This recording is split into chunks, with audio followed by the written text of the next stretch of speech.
want to talk about one more thing, and it's kind of semi-related to what I was talking about at the beginning of the video.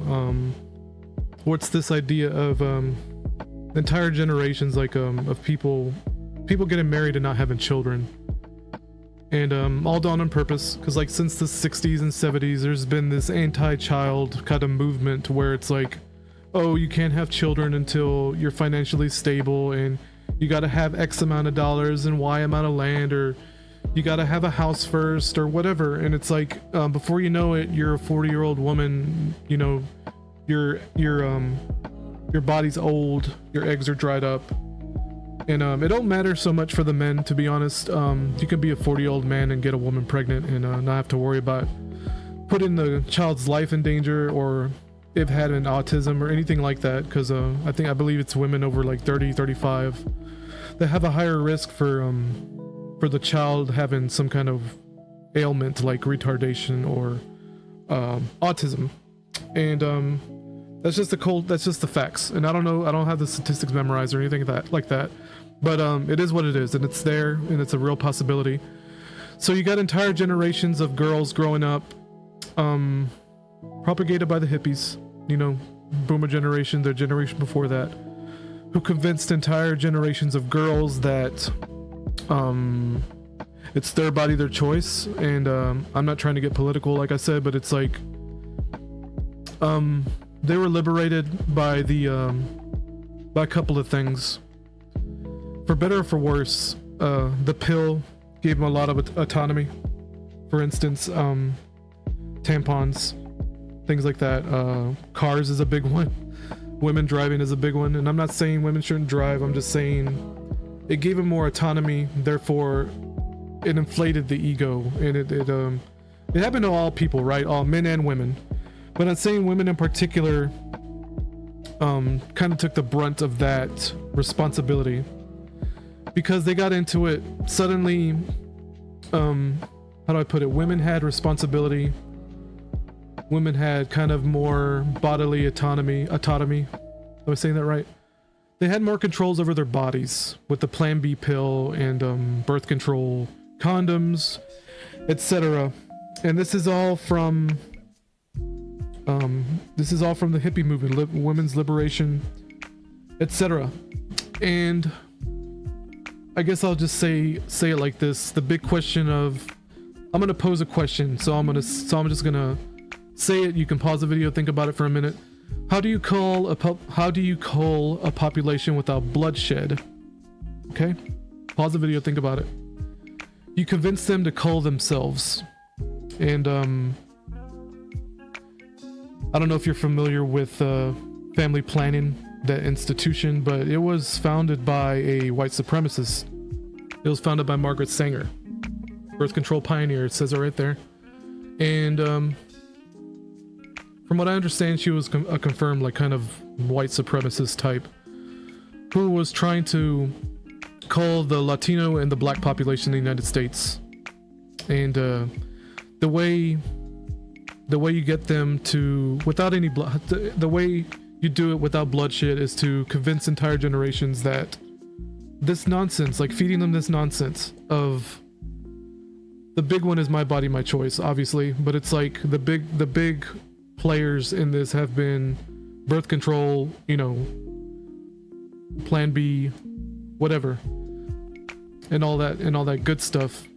So you convince women about all that, and women's liberation and all that, and you got the perfect storm for a second Massacre of the Innocents to happen. And what we're going through now is essentially, in spirit, it is the Massacre of the Innocents, which when I looked it up, I couldn't believe it, because it's like, it's a very small part of the Bible, like, and I don't know where I heard this from, where I got this idea in my head, but I realized that it's on my phone actually. And I had a discussion about this probably years ago, before I even woke up, quote unquote. You can see the date right here, 2019. I think I forgave my father by that point. I hadn't forgiven my mother, but I was still very aware of this dynamic, so to speak. I'm just going ahead and read off what I put. I had a thought about abortion and why it's pushed as a women's rights topic. I can't help but draw parallels with eugenics and the massacre of the innocents in the Bible. Whether or not one believes that massacre of innocents is a fabrication or historically accurate, or a historically accurate one, has to agree that the resemblance to modern day practices is uncanny. Even the attack on men lines up with the idea that all male children must be slaughtered, or in the modern day case of feminization, weaken the men to weaken the nation. What's funny about this is actually before the transgender thing really got out of control. Convince entire generations of women that they don't need men and that their bodies are sacred. Teach little boys to worship their mothers instead of worshiping God. Convince women that they're equals and set them on the path to be wed to their government instead of their husbands. Talking about the welfare state and the implications of that. Teach them to raise their sons to be weak and feminine.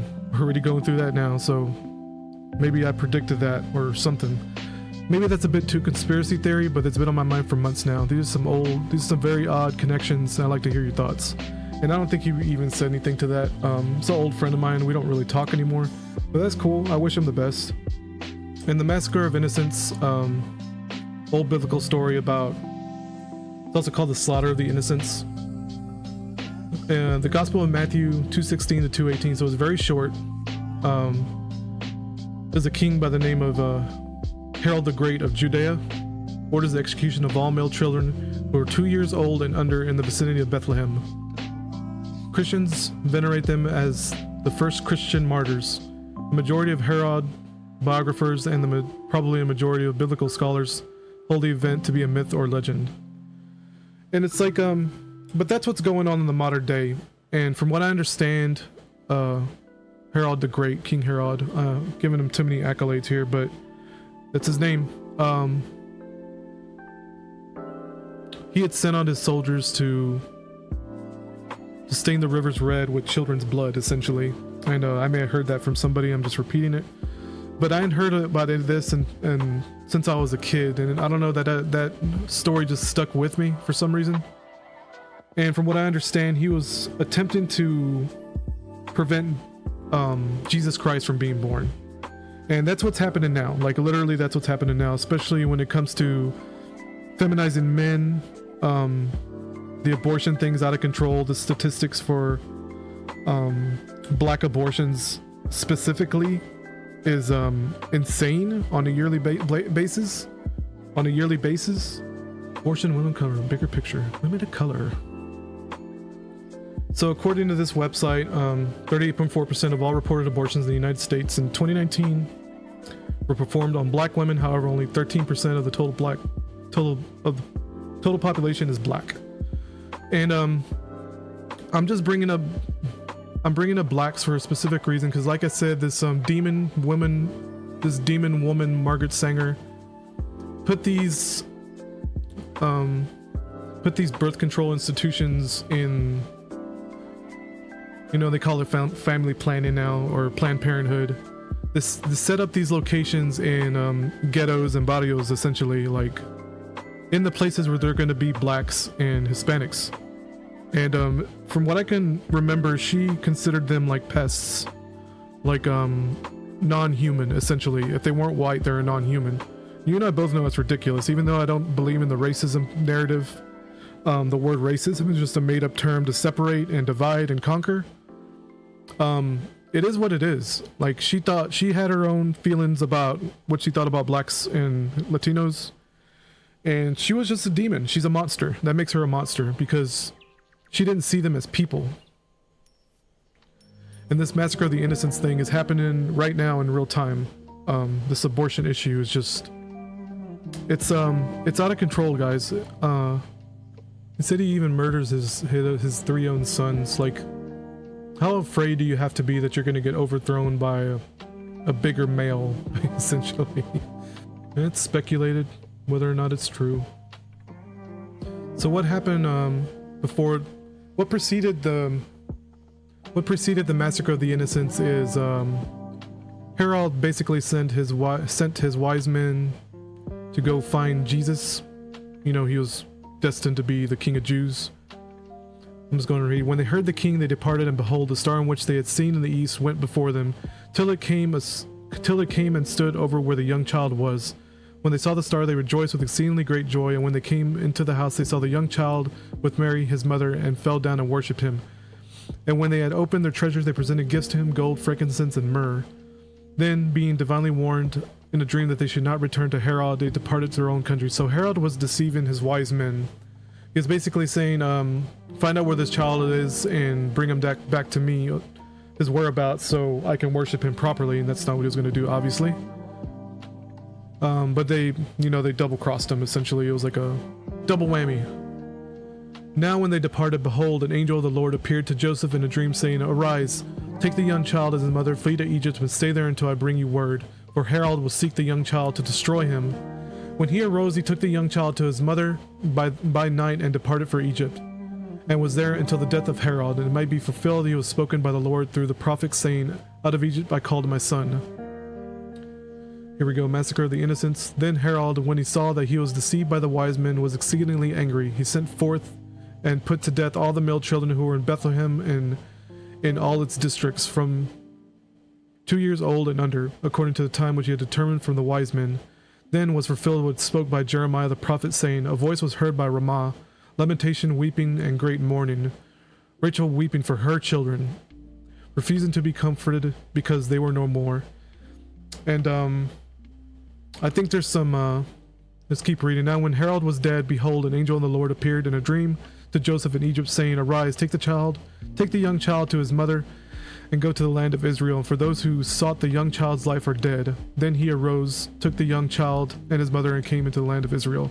I wonder how much time passed.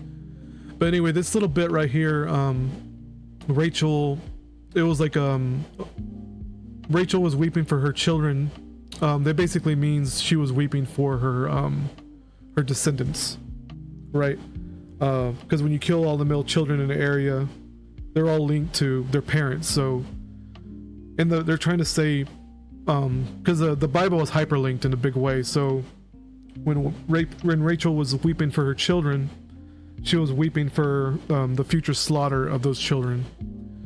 And that's what we're going through now, in my opinion, too. I hadn't really thought about that until now, and it makes a whole lot of sense.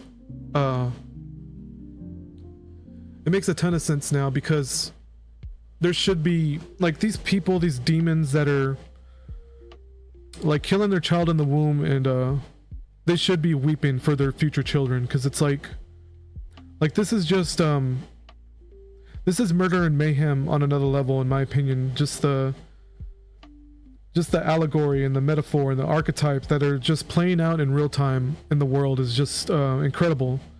Like, it's just unbelievable to me. But I think that's all, guys. I think that's all I have to say about this. If I got any more to add, I'll just add an audio recording later and just, edit it in like I always do. I just want to look at the art really quick. Kind of like a Beelzebub, not Beelzebub, what's that thing called where it's like a mass of bodies? I mean, how weak were the men where some soldiers just come into your house and slaughter your son, your newborn sons? It's crazy. I mean, that really speaks to thinking about how weak the men must have been then to even let that happen. Compared to how weak the men are in today's age, and it's like nobody's standing up for the innocents.